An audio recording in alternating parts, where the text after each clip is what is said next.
Hello guys, welcome to our channel. Today I am going to show you how to delete all messages on Messenger. Okay, so let's get started.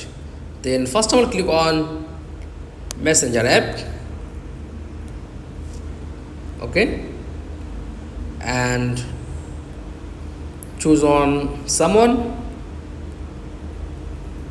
Okay, then tap on your all messages. Okay, then back, tap on this person and press and click on delete. Okay, tap on delete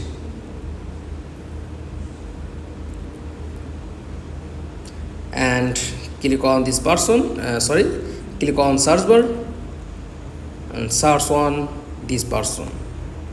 Okay, this person, and delete all conversation. That's all. Thanks for watching. Please like, comments and subscribe. Thank you.